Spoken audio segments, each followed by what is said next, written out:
a lot of people in fantasy land out here thought that Cam Ward was not the pick. A lot of people wanted Abdul Carter, and I'm gonna make them stand on it. A lot of people said Abdul Carter was the number one pick last year. Don't take Cam Ward. 2026 draft class. Let me teach you how to vibe. It's gonna be so many good quarterbacks. You're gonna have all these quarterbacks that you should wait to next year. The class is gonna be better. And for all the teams that waited, and for all the teams this year that need a QB, only the Raiders have a choice at drafting Fernando Mendoza. And I'm not completely sold on Mendoza. I think he could be a good quarterback. I'm not so certain that he's going to be necessarily a difference maker in Las Vegas based upon who they hire as head coach and who comes in on that staff. Now, with Cam Ward, picking him last year makes all the sense. Dante Moore does not come out this year. So you got Trinidad Chambliss, Ty Simpson after Mendoza. So if you're the Jets and you're sitting there, you got Justin Fields with one more year at $14 million, with Aaron Glenn's life on the line, and how he starts this season could very well determine his coaching career. He's not going to put all his eggs in one basket with Justin Fields. They should have drafted a QB last year to develop alongside Justin Fields so they don't be in this position this year. The Cardinals was the biggest loser because I know they were probably waiting, sitting at 3, trying to take a stab at a QB if Dante Moore come out. But now, them having to make a decision on Kyler Murray before mid-March, or they're going to have to pay him $18 extra million on top of what he's already got guaranteed. They're going to have to make a decision early. And with Robert Saleh signing with the Tennessee Titans and not even taking the interview with Arizona, it puts them into a spin, because now the sale is going to have to be, we have a plan for how to move on from Kyler Murray, but you won't be able to go out and get the QB in the draft that you got your eyes on. And unlike most years where there's some decent free agent QBs out there, with Daniel Jones being injured, a double injury to end his season, the uncertainty of Kyler Murray, Kirk Cousins will be 40 years old, just about. Then you look at Mac Jones is probably the most will be the most sought after free agent QB. That's a tough spin for some of these teams looking to hire a coach and turn a new direction, because there's not even many free agent QBs. Can you get Davis Mills away from Houston? Russell Wilson, I don't see any team legitimately turning to him as their number one option without other options behind it. I just think this is a really thin QB class of QBs coming out. And if a team needs a QB, like, what do they do this season if they're not the Raiders? Big Jeff, 2-time stat man.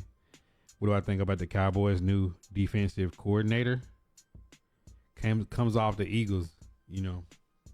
It's bittersweet for the Cowboy fans. I like the youth movement. Get some new young coaches. He said their uniforms in the third picture are so clean. It really is. Kenny, Adam L, what up? But that's the question of the day, is looking at the Tennessee Titans draft class. I think they made the right decision getting Cam Ward, and so many people are not willing to say that they were screaming for Abdul Carter. Now, if the Tennessee Titans did not draft Cam Ward last year, they'd be in a position right now where they literally would be banking that Will Levis comes back off surgery and turns into Superman year 4, similar to the Colts. Riley Leonard, I don't think is their future. Daniel Jones will not play next year. I don't think he'll be healthy enough to play. So they almost have to turn and say, like, Anthony Richardson is the guy year 4.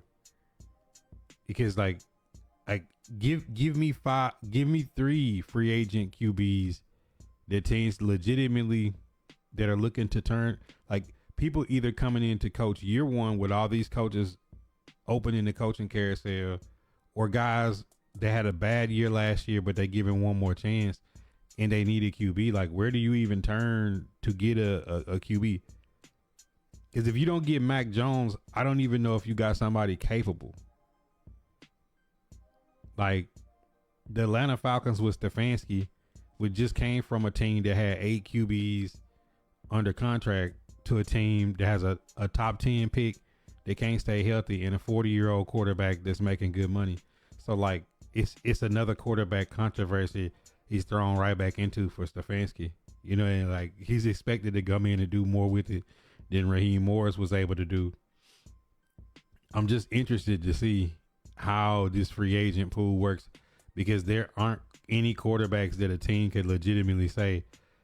I honestly, Kyler Murray might be the sexiest pick, but then you have to give up draft capital to get him away from Arizona, and it's not like having a rookie contract that you can build around. He's already getting paid good money.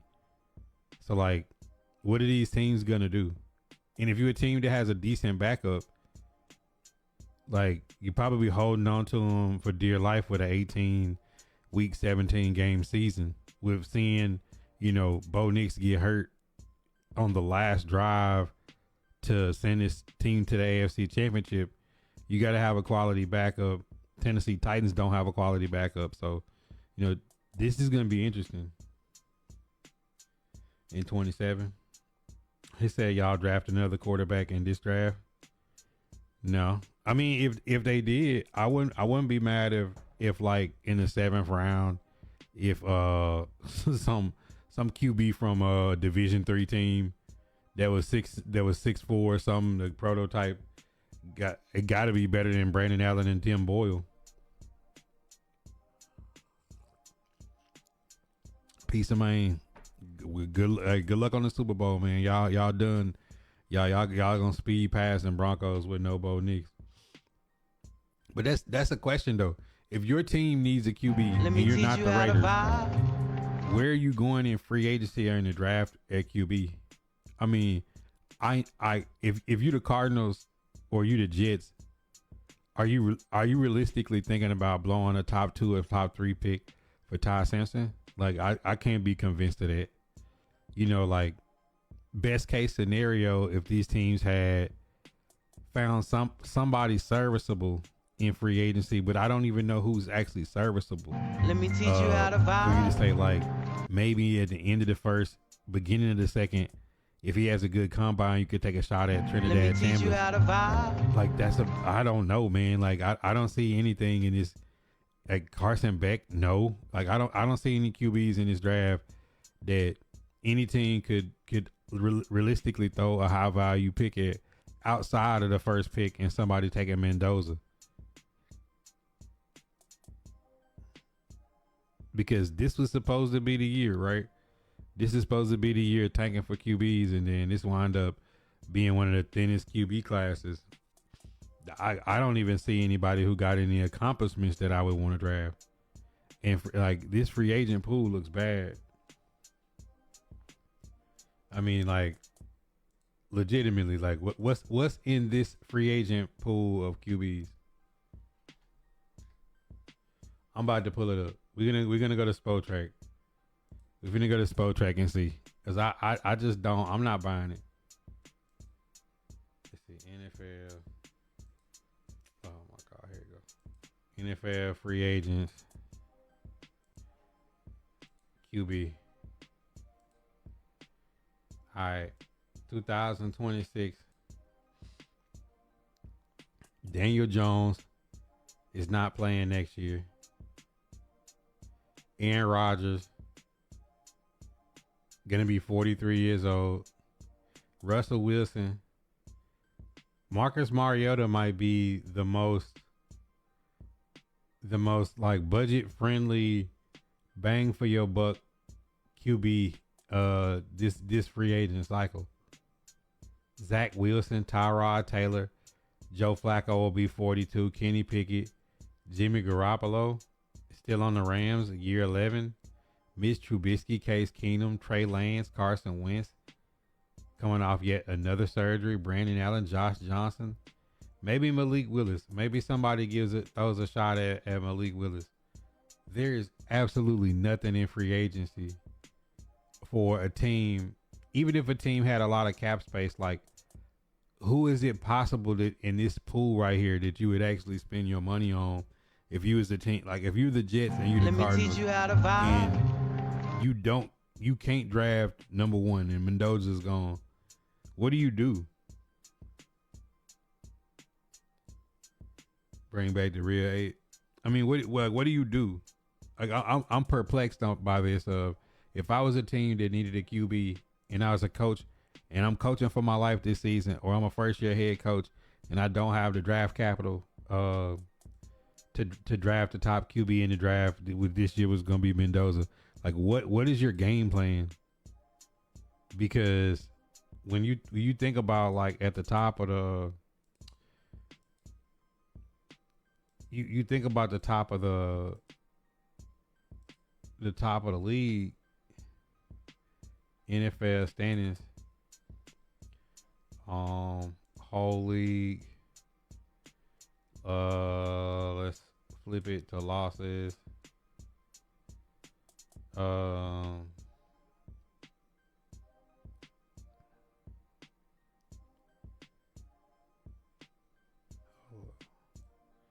I clicked on the wrong shit.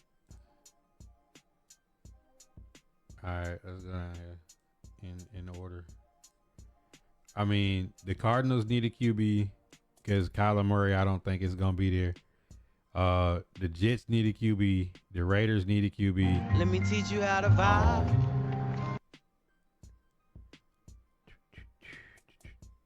The Colts have to do something at quarterback. Atlanta Falcons, they don't know what they want to do at quarterback. The Vikings are in a pickle because they had 3 quarterbacks. Now they have J.J. McCarthy in year 3. Pittsburgh Steelers, Aaron Rodgers. Mike Tomlin is out. Aaron Rodgers is 42. I don't know. Like, for some of these teams, they are really in a bad situation when it comes to saying, like, who is going to be their quarterback next year. He said Malik gonna be the Dolphins. They just drafted Quinn Ewers and Tua's getting paid $1 gazillion, bro. Like, y'all gotta keep in mind, Tua's getting paid $1 gazillion, bro. Like, I'm not BSing, bro. Like, Tua's getting paid $1 gazillion, bro. So y'all gotta keep that in mind when we having these conversations. When you have a conversation with Buddha and we talking players, we gotta actually look at their contracts and the things that matter, right? Tua Tagovailoa with a $56 million cap hit. They don't have an out on him until next year. Let me teach you how to vibe. You know, Tua's got a $56 million cap hit. So, I mean, who's trading for Tua with his injury history? And they got Quinn Ewers. So, like, I just don't see that. What's going on? Paradise Winter Storm. Not sure if you're going to get hit by it or not. I don't know. I appreciate you checking in. Hope y'all all stay safe in this frigid, frosty weather that's coming. I'm asking though, honestly, like, bro, like, the Dolphins can't move him. Like, the Cardinals have a better chance of moving Kyler Murray than the Dolphins do of moving Tua. Robert was good. Los. So that's my question of the day, man. Like, if your team is not the Raiders, and even the Raiders draft a QB, Geno Smith is still gonna be there sucking up $37 million. Let me teach you how to vibe. You know what I'm saying? You can have a $37 million clipboard holder. Only good thing about that is if your rookie is not ready, if they draft Mendoza and they feel like he's not ready to go to start the season, they can play Geno Smith. They can do that. That is an option. That's what I'm saying, Hendrix. Like, Dolphins is stuck with Tua. Giants trading Wilson to the Jets for a draft pick. Russell Wilson's a free agent. Y'all don't have him under contract. And Try again. Oh shit. Here we go again. Yeah, Russell Wilson is not a Russell Wilson is a free agent, so you can't trade a guy that's already a free agent. He's no longer under contract. So like the Jets are like, think about it. Just think about what you just said. The Jets, who just gave Justin Let me teach Fields you how to vibe. $14 million a year for 2 years, still has Justin Fields there, and now you're gonna bring Let in me Russell teach you how Wilson to and pay him vibe. $15-20 million to come, and you're gonna have the same situation Pittsburgh had 2 years ago. Is Justin Fields and Russell Wilson. Like, we've already seen that story before. Your Bears, you had them. Stop running.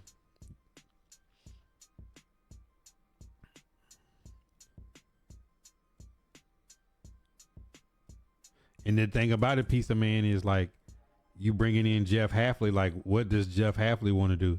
Does he want to go to Quinn Ewers? Does he want to roll Tua back out there? Like, are they changing the offense? It's so much stuff. Yeah, I seen Ben Johnson going off about back to school. Now, nothing much. Like, so far, Salah has. Yeah, otherwise, Denard being gone. Jets need to draft a QB, and who though? That's the point though, Hendricks. I'm asking the question of, is the Jets gonna burn the number 2 pick in the draft on Ty Simpson or Trinidad Chambliss? Because Dante Moore kind of threw a monkey wrench in the whole situation and saying, he basically said, I don't want to go to the Jets. He went back, he went back to Oregon. So that puts them in a spin of saying, for sure, the Cardinals or the Jets was going to try to draft Dante Moore, but now he went back to school. I don't see the Jets burning number 2 on Ty Simpson or Trinidad Chambliss. He said, isn't Jameis Winston free?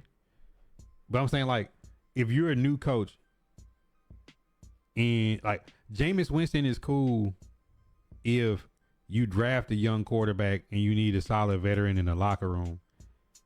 We're talking about the Jets. Aaron Glenn, if he don't win games this season, is going to be out. The Cardinals is going to have a new head coach, and they just got passed. Robert Saleh just passed up on them for the Titans.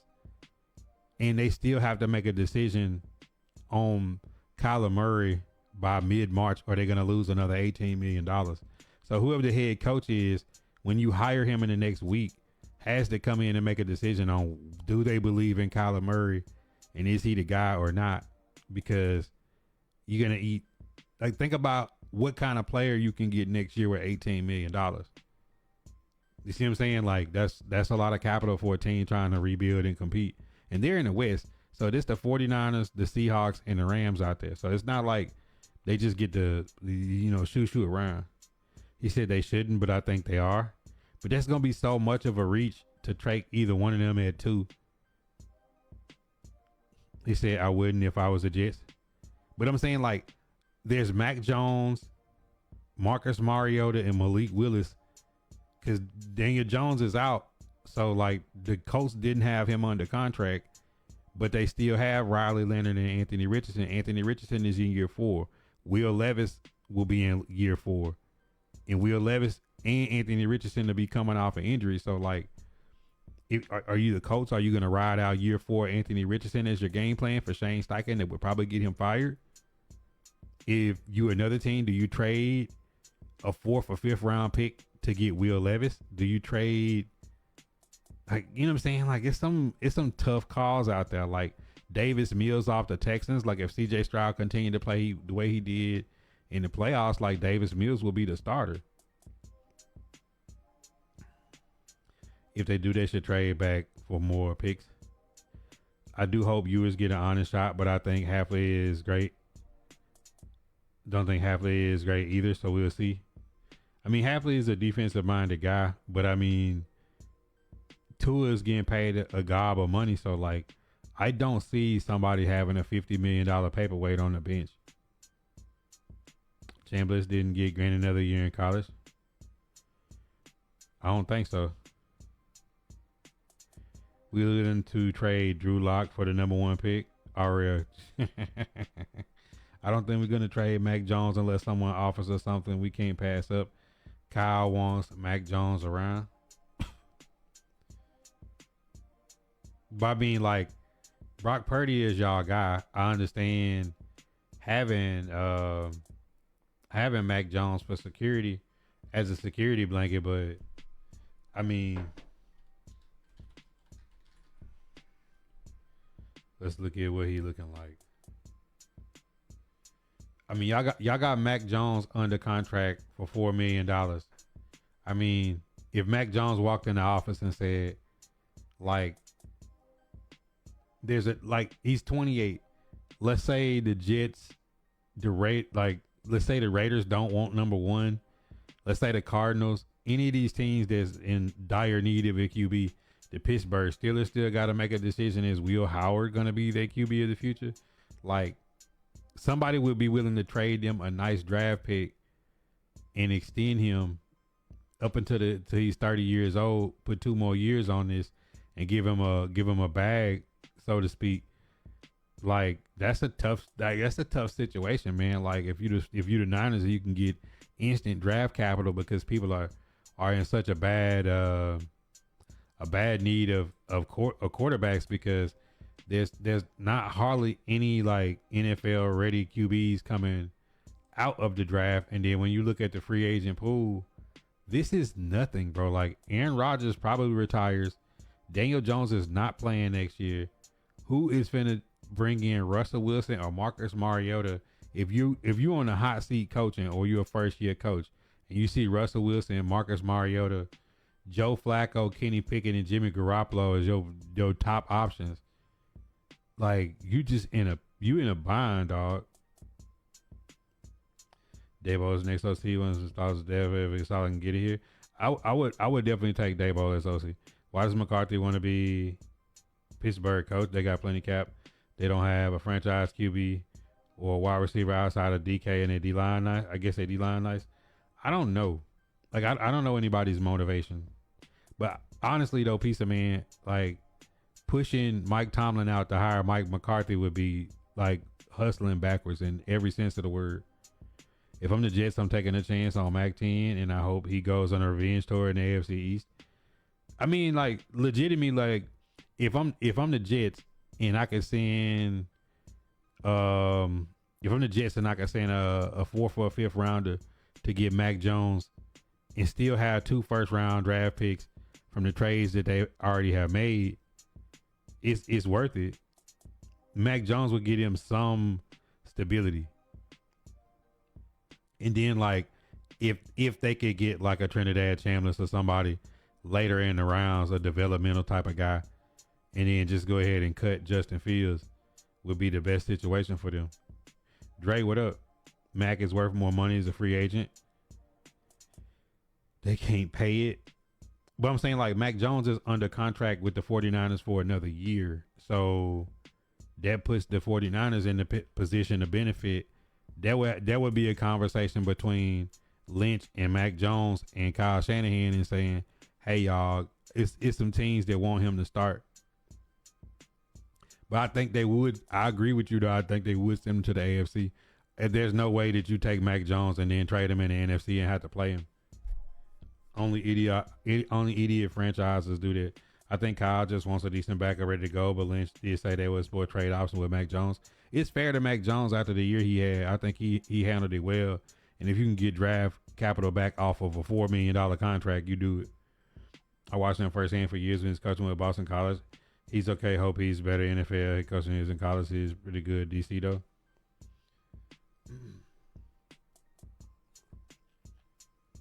But I just thought this would be a very interesting conversation of who do you like all the. I remember all the Titan pages that said Abdul Carter, he's generational. Now, if we wouldn't have taken Cam Ward, we would have been better served letting Will Levis play year 4 off of injury. Like, can anybody disagree with that? If the Tennessee Titans didn't draft Cam Ward last year and they took Abdul Carter and it was in this situation this year, best case scenario for them is Will Levis came back healthy and under different leadership played completely different. Like, truly matured as a quarterback year 4. Like, that's their only hope. because like for the Jets, the Cardinals, these teams that finished in the top 10 that need QBs, the Raiders are probably going to burn number one on Mendoza, but outside of that, with Dante Moore not coming out, it just puts some teams in some weird spots for having a new coach come into Arizona, not knowing the quarterback situation at all. Like that's just like Aaron Glenn's job's on the line, and he's either gonna have to try to find a free agent QB that can keep him competitive, because or they're gonna burn the number 2 pick on Ty Simpson. Like I can't be sold on that. Abdul Carter would probably been doing drive-bys with luxurious Sneed. Oh my God, man! I mean, don't get me started on that. Charles D. Bob, what up? That's the question though. Like, so many people were saying that was the wrong pick, and obviously now it's like the most perfect pick, because, like, let's say the pool does grow, and the Falcons make a decision what they're gonna do at QB. If they decide, if Stefanski decides to go with Kirk Cousins, what do you do with Michael Penix? Nobody's trading for Michael Penix with his injury history. Like, nobody's taking that type of chance. He said, just seeing into another terrible situation. No, I was been a believer in Mac. Wouldn't have failed him if we did fail him. Grant work out because Drake gonna be top 5.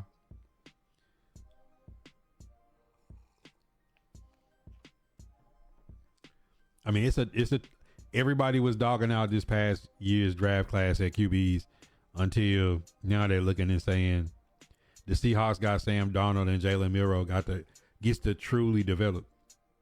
Did the Steelers spend any development on Will Howard, seeing as a new coach is coming in? I couldn't believe, let's say Chris Shula or Kubiak takes over the Steelers.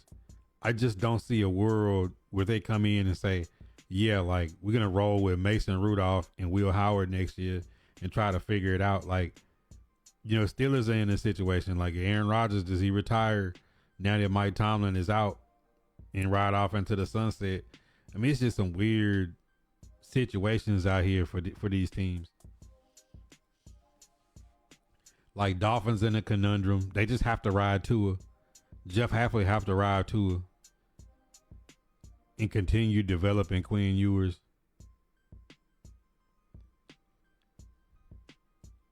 I mean, the Rams got 2 first-round picks. They got a luxury pick. The Rams could say, you know what? They could burn their true pick on Trinidad Chambliss and just let him sit behind Matt Stafford if they wanted to. Because they got 2 first, they got the Atlanta Falcons pick, and then they got their own pick. So like, this is gonna be weird. Like, I've never seen an offseason this weird, with double-digit coaches getting let go, longest tenured coaches getting let go. Everybody who they thought was gonna be the top of this QB class all flopped. Drew Aller, Cade Klubnik, Carson Beck, Lenora Sellers. Like, nobody's looking at any of these guys like they first round picks that somebody is truly looking at to come change their franchise. And like, nobody even thought that Ty Simpson would finish the season.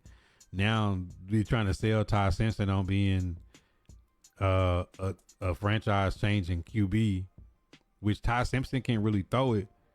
But was he hurt down the stretch for Alabama? He did not have a good second half of the season. Took a lot of bad hits. Just wasn't himself the second half of the season. So like, was that an injury, or was that just, him hitting a wall? Like, who knows? I don't know if people see it though, but Cam Ward is hungry to be great. He's the most perfect fit for y'all for sure. Now I got your head coach. Y'all building a culture one brick at a time. See, people didn't realize, like, they took Cam Ward because of his mentality. Like, he's got a blue collar mentality. Jeff Simmons has a blue collar mentality. Robert Saleh has a blue collar mentality. And I think that's what they're trying to build back in Tennessee. So like, Cam Ward is like insanely focused on being good at the game. in the second half of the season Let me showed teach that you how to vibe. NFL offseason looked like the NBA offseason from 14 to 19. I love it though. Yeah, I mean it's a lot of this. But I'm so interested, bro. Like what do these teams do? What do these teams do? Like what do the Cardinals do? What do the Jets do? You know, these teams is really sitting at the top of the NFL draft, and it's multiple teams that got multiple first rounds, and we still haven't even and we still got several teams. We still have several teams that don't have a that don't have a head coach. Like that's a whole nother piece to the puzzle is how many teams is still sitting out here without a head coach.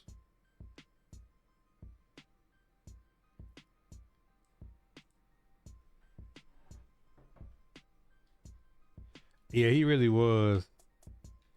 He really was a disrespected first round pick. But I mean, it's the Tennessee Titans. We all Titan fans know this how it go down if you a Tennessee Titan, bro. Like love, respect. We don't get that. Where is this code? I know I got it. I know I got it saved. Where is that? Where's that coaching? I thought I reshared it. Oh no, I know who got it. Adam Schefter got it. Everybody withdrawing their name from the Browns. They must not like what's being the bill of goods that's being sold over there.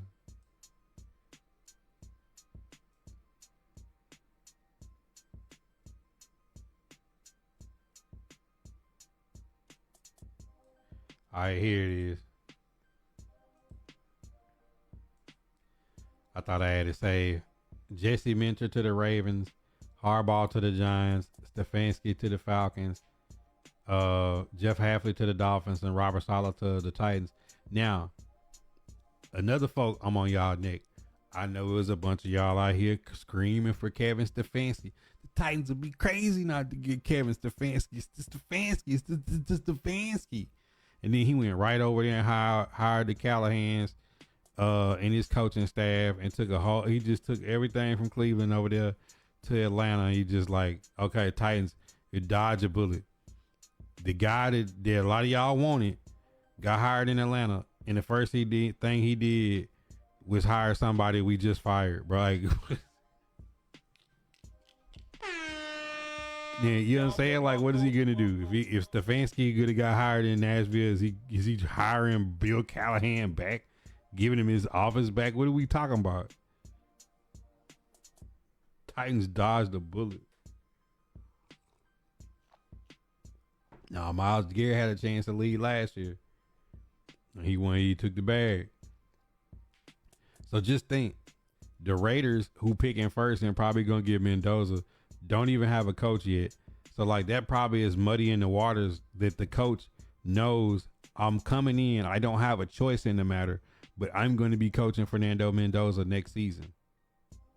The Cardinals, the coach that takes that job has to figure out in a matter of like 3 weeks what they're going to do with Kyler Murray. Like, my bad, not 3 weeks, but 6 weeks. They got to figure out what they're going to do with Kyler Murray. The Browns, you're going to have the Shador, Dylan Gabriel situation is going to be thrust at your lap if you take that job. Who knows what the ownership is telling them what they want to do. You know, the ownership might be telling the new head coach, Shador is your number one quarterback. The front office might be saying Shador ain't the guy. We want to move on from him. We want to trade him. Like, then imagine taking that job and they trading Shador, and then you sitting there with Dylan Gabriel, y'all looking across from each other, and there's no QBs that you could draft or free agents that you could pair with him. You're not bringing Jameis Winston back to the Browns. It's like, it just, you know, Joe Flacco not coming back to the Browns, Kenny Pickett not coming back to the Browns. So it's like, you know, in the top 20 quarterback free agents, like 3 or 4 of them you just got rid of them. Yeah, he do, Hendricks. Then you think about the Steelers legacy franchise, probably gonna get Kubiak or Shula, or because I thought Flores would be hard up after one of those jobs, but now what are the Steelers gonna do that Aaron Rodgers is out and you got Will Howard and Mason Rudolph sitting there? Like what do you have really to work with? Then the Bills gonna hire a coach. It's Josh Allen there, but like if Daboll wants that job so bad, if you get there, you responsible for Josh Allen going back to MVP form and winning games in the postseason and getting to the AFC Championship, ultimately the Super Bowl, a place they've never been. It's a lot of pressure for the coaches that's taking over. Like they inheriting situations where, like the pieces to the puzzle have already been laid for them. Jesse Minter's gonna have to figure out a way to get the most out of Lamar and keep him healthy. Harbaugh is gonna have to keep Jackson Dart healthy, and he's expected to make Jackson Dart get better. Like these are the things. Stefanski's got to figure out: is it Michael Penix Jr. or is it Kirk Cousins? Like, and keep in mind, the Falcons don't have a first round pick. Falcons do not have a first round pick. Their first round pick is owned by the Rams. So here's the crazy part about all of it is when you factor in the draft, the free agent pool that's very thin this year, and the draft where we still got to get to the Senior Bowl and the Combine before people really make up their mind about what the top 10 Let me teach you how to to vibe. 15 picks and the end of the first round look like. It's so many players that are look like second rounders that could be first, and there's so many people that people are high on hyping up that's first that gonna struggle to get. It's gonna be interesting. Daboll wants to build jobs so he can be like, see, I can coach. I have a great QB. Falcons had no first round pick. Pistons are free agents. They have little cap money and a mess at QB.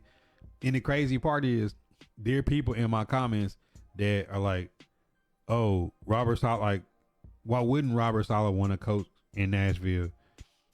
If you're a defensive minded guy, you go into a team that wants to be built on defense. You're gonna have a clean slate of money and about 10 draft picks to go in and do whatever you want to do with that defense. Who have a lot of really good pieces. It's just the fact that they haven't been able to have any continuity at cornerback for obvious reasons. I shouldn't have to go back down those list of reasons of why Tennessee Titans played 17 different defensive backs this past year.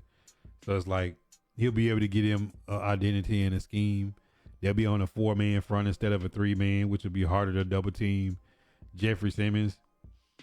So, I mean, that's the interesting part is that people don't realize when you're looking at these jobs, there are some jobs that have drawbacks.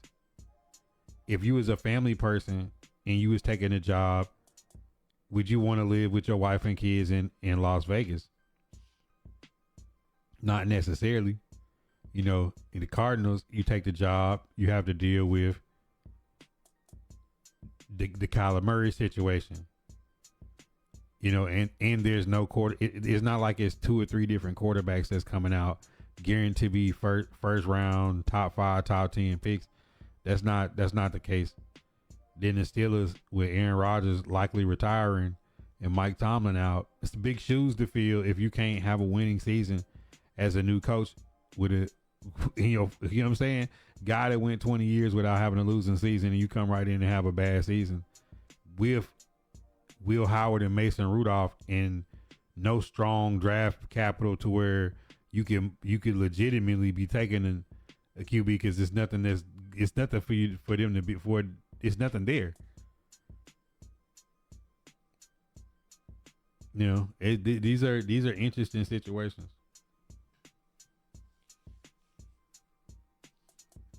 Small media team, he won't be in the headlines. No noise.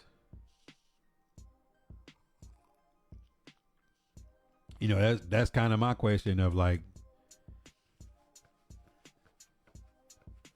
the decisions that these teams make. So who is it? Like, what do you do if you those teams? If the Raiders fell into the perfect situation to try to turn it around. So like, let's just look at round one.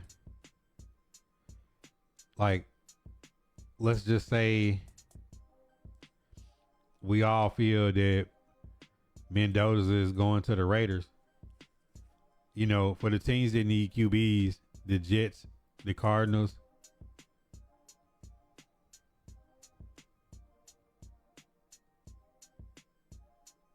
The Vikings is stuck with J.J. McCarthy. The Pittsburgh Steelers. Like, look, like when you go to offense and click on QB, like, look at where they got these QBs ranked at. We just looked at the free agent pool.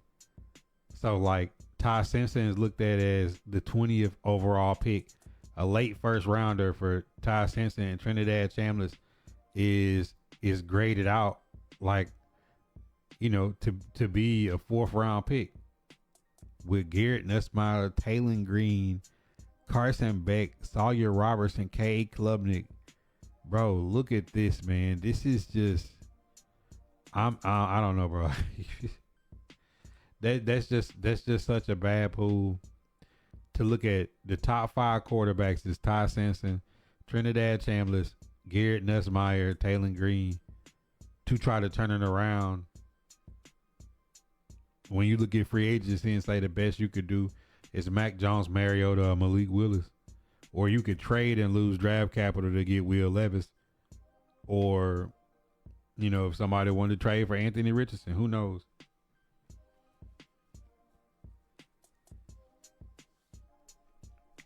And those same people were saying we can get a QB next year, man. The draft class is gonna be so deep. Don't take Cam Ward, take generational Abdul Carter.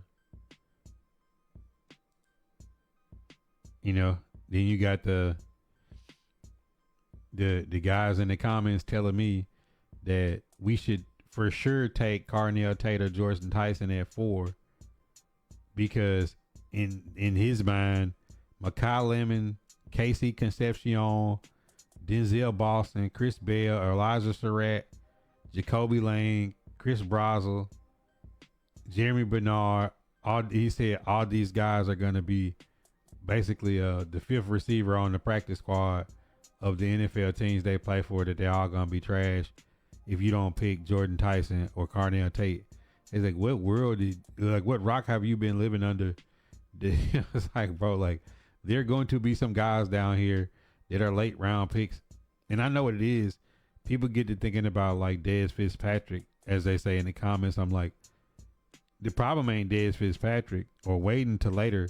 The problem is there's a team full of scouts that was looking at rosters and decided we're going to take Fitzpatrick over Amon-Ra St. Brown. Like, bro, like, there's always going to be great receivers that ain't first round picks. I mean, Hendricks, he was so confused. I said, bro, you're literally confused. It's like, this is a deep class of wide receiver. He's telling me edge is deep. Man, when you get past Reuben Bain and RVL Reese, people getting high on David Bailey now. I think Keldrick Falk could turn into something crazy. You know, TJ Parker is a fringe first rounder. Outside of that, it ain't no guarantees. I like Zion Young and Dennis Sutton, but there's no guarantee you finna be able to get somebody that's gonna make some noise on the edge past them first few picks. And I was like, it's a lot of corners out there, because nobody's rated like a Pat Surtain or somebody, like a top 5 corner coming out. That's like everybody's really kind of down to the middle and end of the first round. Like, now it is a pretty good bit of corners and safeties, but far as like somebody sending them dogs, nah. And that was my whole point. And Hendricks, people is like, how can you compare Ruben Bain to Dwight Freeney? Like, because Dwight Freeney is actually smaller than Ruben Bain. And all I'm going to hear y'all talk about is Ruben Bain's size. You're going to talk about his arms.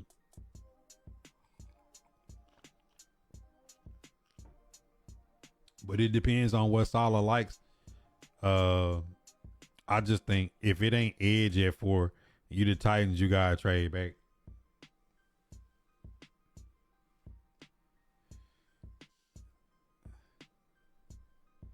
Because in my opinion, I said if this was Jeremiah Smith and not Carnell Tate, I would tell the Tennessee Titans to burn number 4 in a heartbeat. I just don't know about burning number 4 for Carnell Tate. I just don't.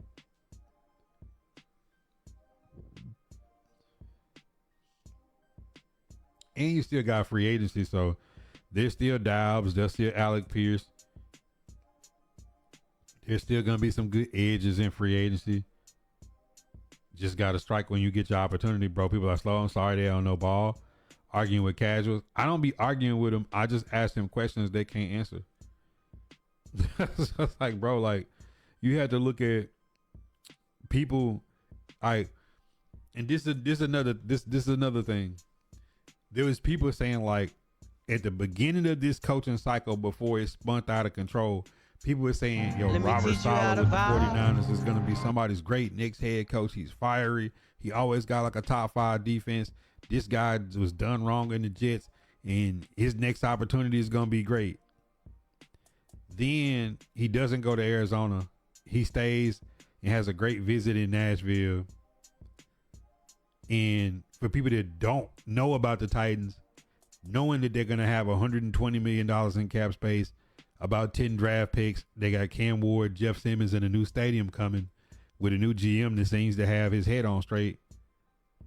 Why wouldn't he want to come to Nashville and thrust himself with a team that's got, you know, holes in tough places with no way out? You know, they're up the creek without a paddle. Then the Tennessee Titans don't hire Matt Nagy. Everybody was ready to troll the Titans for hiring Matt Nagy so they could say Bergonzi's just hiring his boy. He sucks. And, you know, Cam Ward's going to be ruined with Nagy. He couldn't do nothing with the Chiefs. They was just getting ready for all that content. And then when Robert Saleh falls in love and stays in Nashville, now all of a sudden Robert Saleh's a bad fit for Cam Ward. He's defense. He got a first round pick. Like, come on, bro. Like, at some point, y'all got to make up y'all mind. You know what I'm saying? Because I guarantee you, if Robert Saleh would have went to the Bills, watch out now. You know, if he would have, if Robert Saleh would have been with the Steelers, I'm telling you, he's going to have the steel curtain. But he come to Tennessee, it's not going to work because he's defense and Cam Ward is offense. Even though they spent the last 16 weeks telling us we needed a leader of men and a physical presence in Tennessee that can hold people accountable. And then they go get somebody that embodies just that thing. And now Robert Saleh sucks and him and Cam Ward ain't going to be able to get along. You know, Corey, that's all I'm saying is like, I just get so tired of the narrative changing, the goalposts being moved. You know what I'm saying? So I feel like it's like almost like counterintelligence. Let's say the Tennessee Titans did hire Robert Saleh, and let's say the Buffalo Bills pass on Dabo, and Dabo is the OC in Nashville this coming season. And let's say they do get Ruben Bain, and he does turn into a goon on the edge next to Jeffrey Simmons. And they do because now they got a coach that got a notoriety of being a solid defensive mind. Let's say they do draft some DBs and get some DBs in free agency and keep Darrell Baker Jr. and maybe one more other guy on roster. And the Tennessee Titans has actual talent on defense. Then what is it going to be to say? It's always something with the Tennessee Titans. If the Tennessee Titans make the right move, everybody's quiet. You know what I'm saying? It's bad. Y'all need to take a receiver. I was like, okay, we did that with Corey Davis. Y'all need to take the talent regardless of the health. Okay, we did that with Caleb Farley. Where did that get us? It's like you can't just be reaching for need because we need a number one receiver. Like I said, and I say it 1,000 times, if that was Jeremiah Smith, I would have no problem with the Tennessee Titans burning the 4th pick on Jeremiah Smith. But it's not. You know what I'm saying? Like it's not that. So it's just sad that people don't keep up with enough. That's why I made that post to say that most of the national media just don't keep up with the Tennessee Titans. They still talking about Vrabel like he wasn't in Cleveland last year. You know what I'm saying? Like they talk about Vrabel as if he just got fired, bro. That was like 3 years ago. Like a lot of time has passed in between it.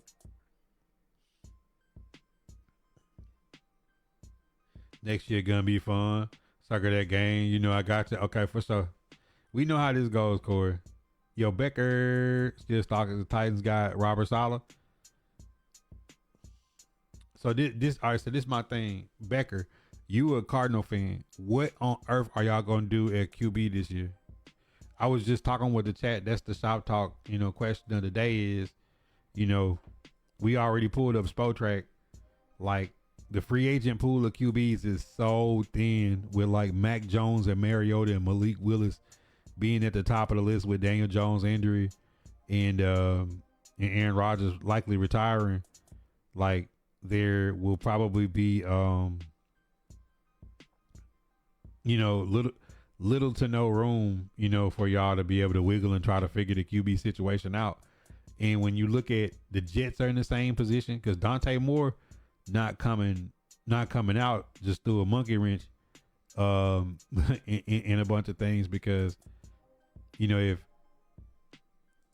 the QBs behind Mendoza is Ty Simpson, Trinidad Chambliss, and Garrett Nussmeier, like the drop off is so bad that like either somebody's gonna try to trade in and get Mac Jones or Davis Mills off the Texans. But the way CJ Stroud play, I definitely don't see them getting rid of trading away Davis Mills now. So like, what do the Cardinals do? What do the Jets do at QB? They're in some tough situations. Honestly, I have no idea what they're going to do at QB and probably won't know until after the head coach is hired. But that slows down the head coaching process for y'all is that imagine the coach coming in the interview is explain to me it's like why this right here? Why is this here? You see a tough scene in Arizona?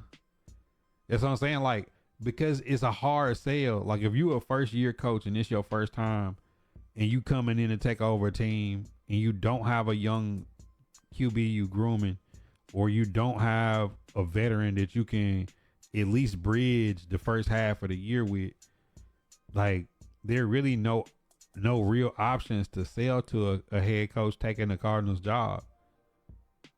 Cause you got to make a decision on Kyler Murray in 6 weeks on whether you're going to stick with him. If you move him, you got to move him before the middle of March or you lose another almost $20 million. Like they're in a bad situation. And with Moore going back to school, it's just widening the gap. Cause I can't foresee the Cardinals or the Jets taking Ty Simpson at 2 and 3. I just can't see it. Nobody can make me believe it. And I believe in Ty. Ty can really spin it, but the way he looked the second half of the season, whether he was hurt or, just wasn't playing his best, like he definitely did not put on the show you needed to see to make him go from that status he's in to people legitimately saying, yo, he's going to be a top 5, top 10 pick. Like I could see Ty Simpson falling like bottom of the first or the second. It's a situation that Trinidad Chambliss could pull a Jackson Dart on him and have a really good combine and jump Ty Simpson